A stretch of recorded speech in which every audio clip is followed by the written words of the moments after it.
성경 말씀을 봉독합니다. 욥기 25장 1절에서 6절까지입니다. 수아 사람 빌닷이 대답하여 가로되 하나님은 권능과 위엄을 가지셨고 지극히 높은 곳에서 화평을 베푸시느니라. 그 군대를 어찌 계수할 수 있으랴. 그 광명의 비침을 입지 않은 자가 누구냐. 그런즉 하나님 앞에 사람이 어찌 의롭다 하며 부녀에게서 난 자가 어찌 깨끗하다 하랴.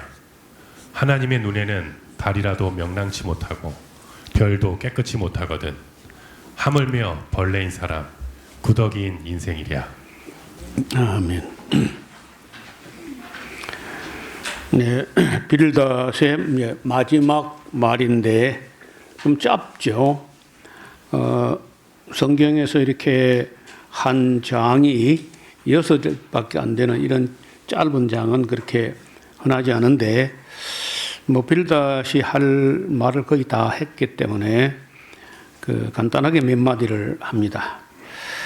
하나님은 권능과 위엄을 가진 분이시다. 또 지극히 높은 곳에서 화평을 세우신다. 네, 정치를 잘 한다는 말은 쉬운 말이 아닌데 화평케 하고 또 화목케 해야 되는데 아시는 대로 옛날에 그 왕정 시대는 왕위가 세습 이렇게 되어 오면은 싫어도 좋아도 그 왕 죽을 때까지는 그냥 참아야 돼요. 근데 지금은 이제 그게 폐단이다 해가지고 국민들이 봐서 선택을 해가지고 다수의 표를 얻는 사람이 그 나라 지도자가 되는데 다수라고 해도 바로 본다는 것은 쉽지 않아요. 또 그렇게 하다 보면은 이제 미국처럼 보통 양당제라든지 다당제라 해도 늘 그저 대표적인 당은 그저 2개, 3개 이렇게 되는데 선거를 치르고 나서 이제 절반에서 51%는 얻어도 1% 더 얻은 것 때문에 이제 대통령이 되고 하는데 나머지 49%는 그 사람 별로 안 좋아했던 거거든요. 그래도 이제 선거가 끝났으면은 그 대통령이 해야 될 사람이 해야 될 일이 우선적으로 해야 되는 건 통합을 해야 돼. 자꾸 갈라치기는 하면 안 되고 이제 선거 기간에는 어쩔 수 없이 이제 다투고 경쟁하고 하지만은 끝났으면은 대통령이 해야 될 건 그 선거 때 서로 비방하고 그리 하던 것을 이제 좀 가라앉고 이제는 함께 힘을 모아서 힘을 합해서 열심히 일하자 이렇게 갈 텐데 계속해서 상대방을 죽이려고 한다든지 편을 갈라가지고 싸우게 한다든지 이건 최악의 대통령인 거예요. 그래서 지금 갈수록 그 선거 끝나고 후유증이 치료가 안 되는 그런 나라가 더 많아요. 그러니까 더 그 사람들이 성숙해 가는 게 아니라 더 악질적으로 우리만 그런 게 아닙니다. 미국도 그래. 지금 미국 끝났는데 선거 끝나서도 그냥 형식적으로나 마음에 승복을 했다고 하지만은 그 골이 안 메워지고 지금 한치 앞을 내다볼 수 없을 정도로 불안합니다. 근데 이게 대부분이 그래요. 왜냐면은 옛날에 우리 동양에서는 실현되지 않았지만 그래도 공자 같은 분은 그 덕치주의를 내세운 거거든요. 그래서 중국에서는 오히려 잘 안 됐는데 그걸 우리 한국 사람들은 지금까지도 그 공자나 맹자 같은 이런 분들의 가르침에 아직도 못 깨어날 정도로 깊이 영향을 받은 거예요. 그래서 그런 대로 잘 해왔는데 갈수록 우리가 지금 우리 사회가 자기하고 생각이 다르면은 그 빨갱이다, 반국가 세력이다 이런 식으로 하는 건 참 미숙한 정치거든요. 그래서 우리 국민들이 좀 더 성장하고 성숙했으면 좋겠다는 생각을 합니다. 그 빌닷은 이제 뭐 자기가 말해봤자 욥이 받아들이는 것 같지도 않고 또 자기 이론이 그렇게 넓거나 깊거나 하지도 않으니까 짧게 한 말이 뭐냐면은 하나님은 그 위험도 크고 지극히 높은 곳에서 화평을 베푸신다. 하나님은 절대로 그 억울하게 하지 않는다. 그 말은 일반적으로 맞아요. 일반적으로는 맞는 말이죠. 하나님은 그 심판할 때 억울하게 하지 않는다. 또 그 군대를 어찌 계수할 수 있으랴. 우리가 모르죠. 천군 천사가 얼마나 되는지. 그 광명의 비침을 입지 않은 자가 누구냐? 또 하나님께서 태양이라는 광명을 비추게 되면 그 광명의 은혜를 입지 않고 누가 살아 있을 수 있겠는가? 그런즉 하나님 앞에서 사람이 어찌 스스로 어렵다느냐? 잘못됐다는 건데 그것만 또 맞는 말이에요.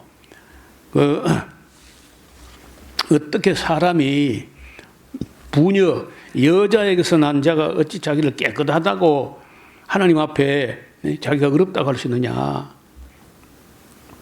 하나님의 눈에는 달이라도 명랑치 못하고 별도 깨끗지 못할 텐데 하물며 벌레 같은 인간, 구더기 같은 인생이 뭘 어렵겠냐? 그 욥에게 있어서 스스로 어렵게 여기는 일면이 있었거든요. 그걸 두고 이제 이 빌닷이 그 짧게 말하지만은 그래도 그 한마디는 맞는 말이야.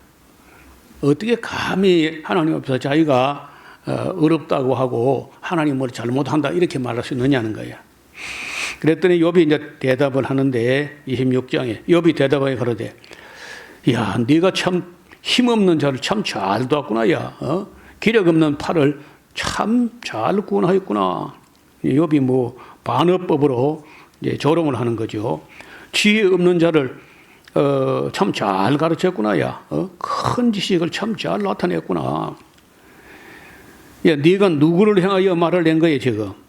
네 신이 어디서 네게서 나왔느냐? 그러면서 이제 5절 26장 5절 이하에 그 욥이 그냥 어떤 분은 이 부분을 욥의 독백이라 그 뭐 상대도 되지 않는 사람들하고 떠들어봐야 그렇고 그냥 혼자 중얼거리듯이 하나님 앞에 투덜거리듯이 이렇게 이제 하고 있다는 건데요. 그래 음령들이 큰 물과 수족 밑에서 떠나니 떨고 있다는 건데 하나님 앞에는 음부도 드러나며 멸망의 웅덩이도 가리우지 않아. 그는 말이야 북편 하늘을 허공에 펴시며 땅을 공간에 달아놨다. 이런 거 어디서 이런 지식이 나왔을까요? 지구가 공간에 달려 있다는 거야. 욥이 하는 말이 그 창조과학회 그 학자들이 이런 걸 보고 많이 놀란다는 거예요. 지금부터 2500년 전인데 그 코페르니쿠스나 갈릴레오 같은 분에 비해서 그 2000년 전에 어떻게 지구가 공간에 달려 있다 이렇게 어떻게 알았을까? 그런 얘기를 하고 있습니다. 또 빽빽한 물을 빽빽한 구름에 쌓아 가지고 나르시는데 그 밑에 구름이 찢어지지 않고 바다에서부터 육지까지 싣고 와. 안 흘리고 말이에요. 그는 자기의 보호자 앞을 가리우시고 자기 구름으로 그 위에 펴시며 수면의 경계를 그으셨으되 빛과 어둠의 지경까지 한정을 세우셨다. 그 땅끝까지 보인 데서 빛과 어둠이 갈라지고 낮과 밤이 바뀌고 이제 그런 것을 표현한 거죠. 그가 꾸짖으시면 하늘 기둥이 떨며 놀라느냐.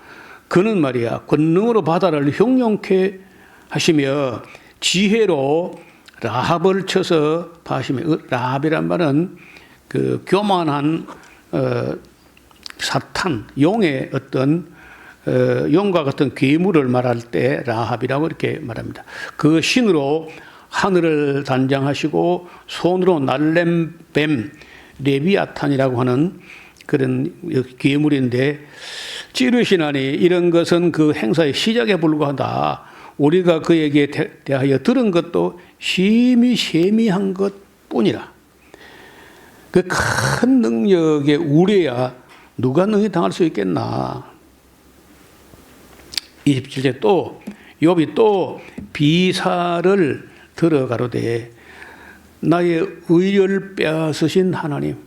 이제 지금 현재 욥이 어디까지 와 있냐면은 자기는 뭐 스스로 어렵다고 생각했는데 하나님께서 자기의 의도 빼앗아 버리고 묵살해 버렸다는 거예요. 나의 영혼을 괴롭게 하신 전능자의 사심을 가리켜 맹시하노니 나의 생명이 아직 내 속에 완전히 있고 그 하나님의 기운이 오히려 내 코에 있다. 이 가로 안에 있는 이 3절 같은 경우는 어떤 사본에는 없고 어떤 사본에는 있다는 건데요. 그러니까 이제 욥이 이때만 해도 뭐 예를 들어서 자고 나서는 내가 깨어난 거야 꿈이야 이게 천국이야 지옥이야 막 이러고 있는데 그 자기 확인을 해볼 때 아직은 내가 죽은 건 아니고 내 속에 완전히 내 생명이 있다. 하나님의 기운이 오히려 내 코에 아직도 있다.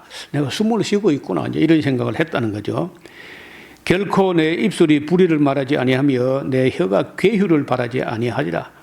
나는 단정코 욥이 말은 단정코 너희를 찾아온 친구 세 사람을 너희를 옳다 하지 아니하겠고 죽기 전에는 나의 순전함을 포기하지 않는다.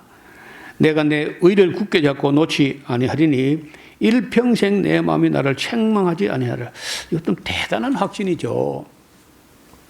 사람이 여간해가지고 나는 아무 허물이 없다 이렇게 말하기 어려울 텐데 욥은 그렇게 말합니다. 내 일평생에 내 마음이 나를 책망하지 않을 것이다. 대단한 확신이에요. 나의 대적은 악인같이 되고 일어나 나를 치는 자는 불의한 자같이 되기를 원하노라. 사곡한 자가 뭐 이익을 얻었으나 하나님이 그 영혼을 취하실 때 무슨 소망이 있겠어? 환난이 그에게 임할 때는 하나님이 어찌 그 부르짖음에 들으시랴. 그가 어찌 전능자를 기뻐하겠느냐. 항상 하나님께 불러 아뢰겠느냐. 하나님이 하시는 일을 내가 너에게 가르칠 것이고 전능자의 뜻을 내가 숨기지 아니하리라. 너희가 다 이것을 보았거늘 어찌하여 아주 허탄한 사람처럼 되었는고. 악인이 하나님께 얻을 분깃, 악인의 몫으로 뭐가 돌아가겠냐. 강포자가 전능자에게 받을 산업은 이것이라. 그 자손이 번성하여도 칼을 위한 것뿐이요 그 후에는 식물이 배부르지 못할 것이며 그 남은 자는 연병으로 묻히리니 그의 과부들이 울지 못할 것이며 그가 비록 은을 티끌같이 쌓고 의복을 진흙같이 예비할지라도 그 예비한 것은 의인이 입을 것이고 그 은은 무지한 자가 나눌 것이며 그 지은 집은 조음의 집 같고 상직꾼의 초막 같을 것이라. 상직이라는 상직막 하는 것은 그 원두막을 말합니다. 참외밭이나 수박밭에 세우는 그 상직꾼의 초막 같을 것이며 그니 오래 안 가는 집이라고 말이죠. 부자로 누구나 그 조상에게로 돌아가지 못할 것이고 눈을 뜬 적 없어졌으리라. 두려움이 물같이 그를 따라 미칠 것이요 폭풍이 밤에 그를 빼앗아 갈 것이며 동풍이 그를 날려보내며 그 처소에서 몰아내리라. 하나님이 그를 아끼지 아니하시고 쏘시나니 그가 그 손에서 피하려 하여도 못할 것이라. 사람들이 박장하며 비수하고 그 처소에서 몰아내고 만다. 악인은 뭘 쌓아도 누리지 못한다는 거예요. 그 욥이 지금 쭉 이어서 한참 동안 말이 길어집니다. 보신 대로 지금 26장, 27장, 28장, 29장, 30장, 31장까지 욥이 계속 말이 길어지는 거예요. 다른 사람은 말이 짧아지는데 욥은 뭐 아직도 그 입으로 말로 뭐 하는 것 같으면 얼마든지 더 할 수 있다는 거예요. 자, 28장. 은은 나는 은광산이 있고 연단하는 금은 나는 곳이 있으며 철은 흙에서 취하고 동은 돌에서 녹여 얻느니라. 그 칠레라는 나라가 있어요. 남미에 길다랗게 그런 나라가 있는데 거기가 이제 안데서 산록에 쭉 이어지는데 세 개의 굴이 동에 3분질이 거기서 나온다는 거예요. 그 구리 강산이 그 산록에 있는데 너무너무 나라가 길어가지고 그걸 실어 나르는 데는 굉장히 성능 좋은 추력이 있어야 돼. 근데 그 강산을 다 누가 갖고 있냐? 미국 사람이 갖고 전부 다. 그래가지고 칠레 사람이 너무너무 가난하니까 그 살바도르 아옌데라고 하는 그 나라 대통령이 의사였어요. 자기는 참 아무 부족한 게 없고 잘 사는데 어려운 날이 닥쳐왔을 때 가난한 사람들이 치료도 받지 못할 정도로 비참한 걸 보고 의사직을 내려놓고 정치인이 돼요. 그래가지고 그 구리강산 미국 사람들이 미국 그런 기업들이 소유한 걸 갖다가 보상해서 내보내고 그 구리강산을 전부 국유화 해가지고 국민들을 그래도 좀 아플 때 치료를 받고 먹고 입는 것 정도 부족하지 않게 해보겠다. 세상에 그런 대통령이 어디 있겠어요? 근데 미국에서 그 쫓겨나가지고 그 기업을 빼앗기고 이제 보상이야 받았지만은 쫓겨나니까 그건 못 견디겠거든요. 여러분, 굴이라는 게 이 사람에 얼마나 필요합니까? 특히 전기 시대에. 그러니까 이제 미 정가를 움직여 가지고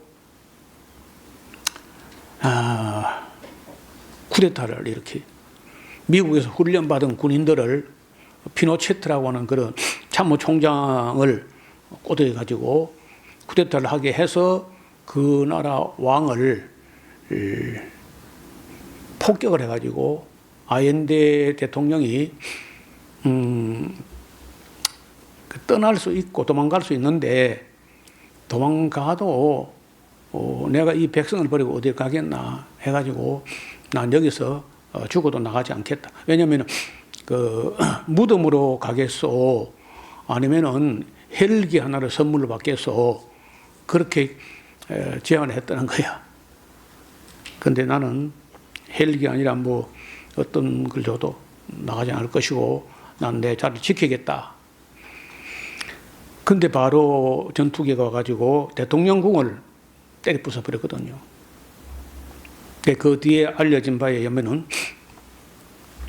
헬기 타고 가도 헬기 뜨자 안에서 시한폭탄을 해가지고 틀림없이 폭발해가지고 나라를 떠나서 도망가다가 죽은 왕으로 될 게 뻔하다는 거예요. 그래 안 가고 그냥 거기서 죽어서 일단 메고 나왔는데 그 들것에 들려서 시체가 나오는데 피델 카스트로 쿠바 대통령으로부터 선물 받았던 기관총이 있었다는 거예요. 그 아이엔데 대통령이. 그래서 그걸 자살했는지 아니면 폭격할 때 그 죽은 건지 모르지만 어떻든 들것에 들려 나왔어요. 여러분 이 부자라는 나라, 힘 있는 나라들이 그 나라 그저 산맥에 들도 없어요.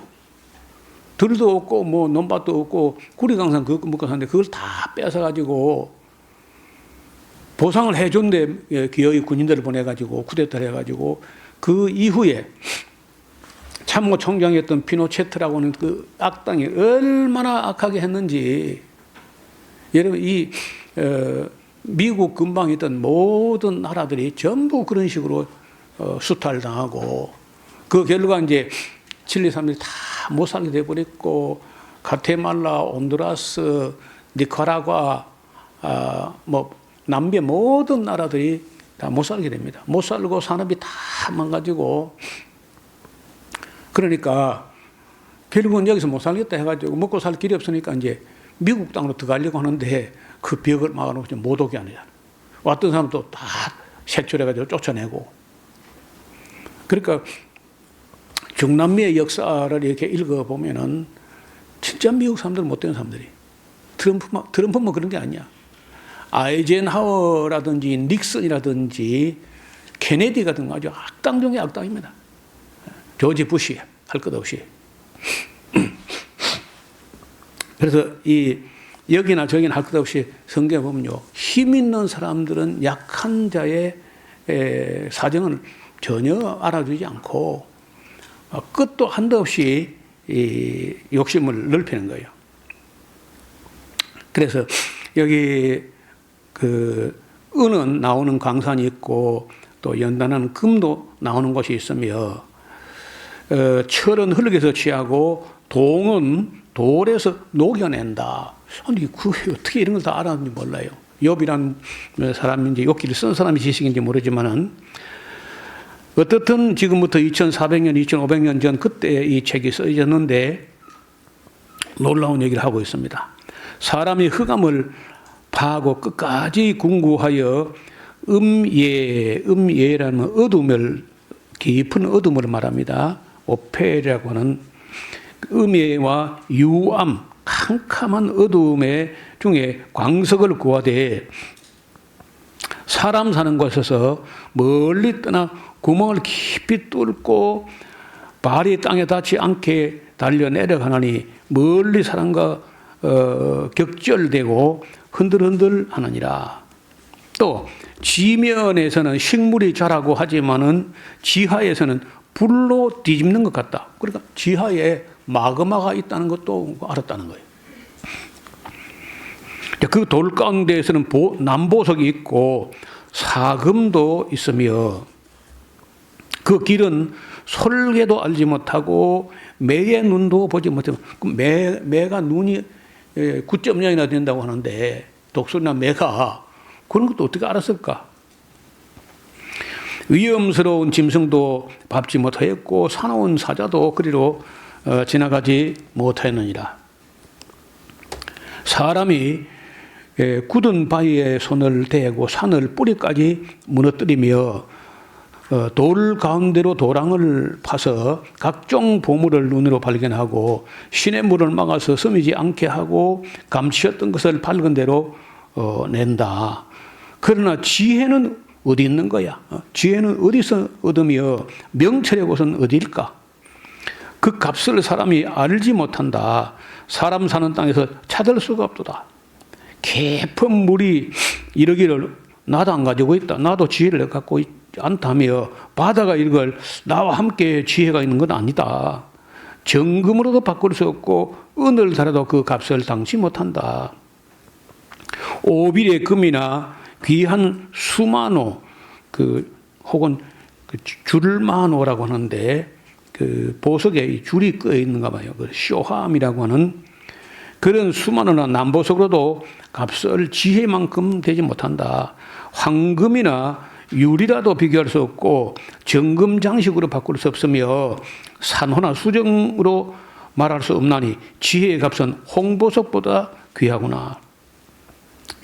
구스의 황옥도 비교할 수 없고 순금으로도 그 값을 측량하지 못한다. 그러니까 지혜가 최고라는 거죠.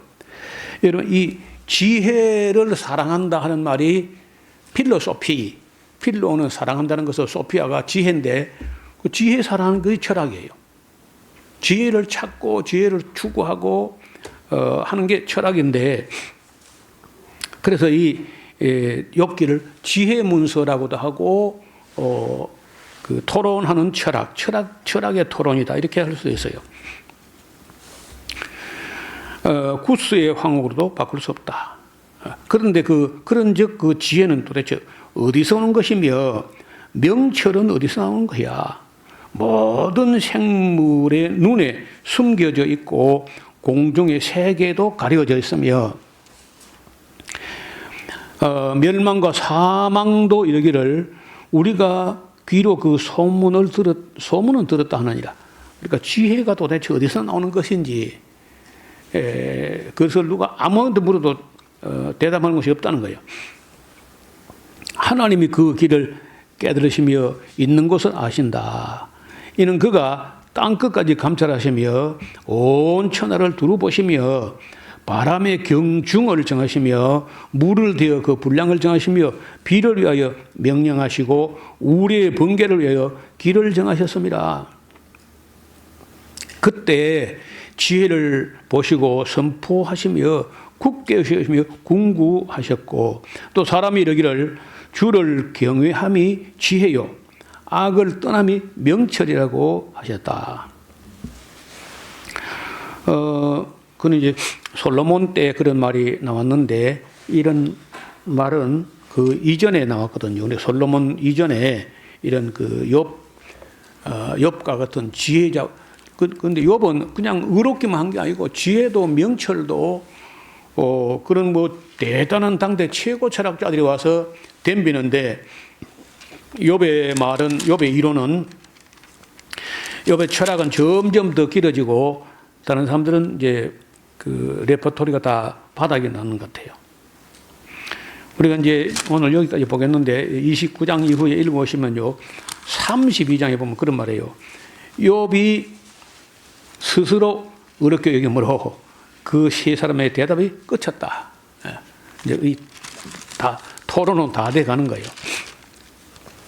욥이 이만큼이나 그 세 층보다 훨씬 뛰어나지만은 인생을 다 알 수 있는 게 아니야.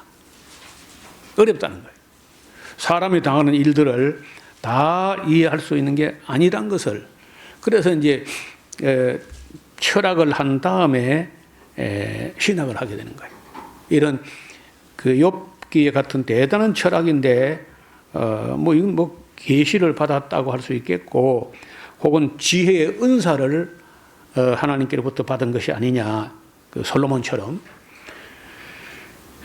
이게 이제 이 욥기를 기록한 이보다 조금 더 지나서 한 100년, 한 200년 정도 지났을 때에 100년?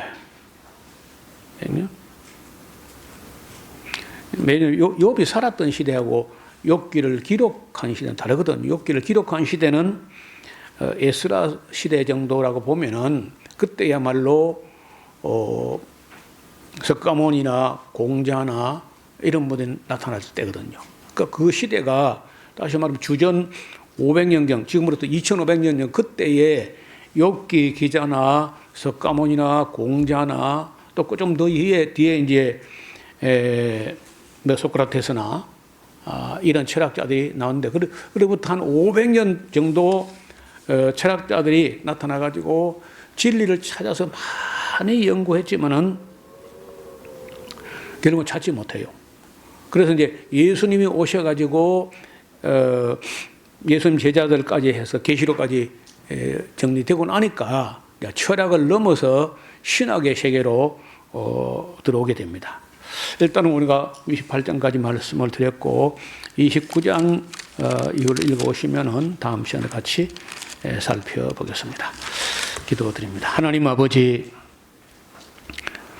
우리가 알기로는 욥기를 기록한 사람이 누군지 확실하지 않으나 지금부터 2500년 전 까마득히 먼 옛날인데 하나님께로부터 지혜의 은사를 받은 사람인지 놀라운 말씀들을 하고 있습니다. 지금 생각해도 흠을 잡을 수 없는 그런 이론들이 욥의 독백 같은 그 말씀 속에서 우리가 조금씩 얻어 듣게 됩니다. 자비로우신 하나님 아버지, 우리에게도 사리와 사물과 인생을 살아가는 이치를 깊이 있게 배우는 그런 시간이 되게 하옵소서. 욥이 하는 말과 욥이 그렇게 지혜로운 사람이라도 인생의 일을 다 헤아리지 못하는 한계를 또한 우리가 배우고 있습니다. 하나님의 말씀을 들었을 때 모든 친구들은 말할 것도 없고 욥도 손으로 입을 가리는 수밖에 없다고 하는 고백을 들었습니다. 아버지 하나님, 우리에게 인생과 만물을 헤아리는 명철과 또 지혜를 더하사 하나님의 맡은 사명을 잘 감당할 수 있도록 지혜와 명철을 더하여 주옵소서. 예수님 이름으로 기도드리옵나이다. 아멘.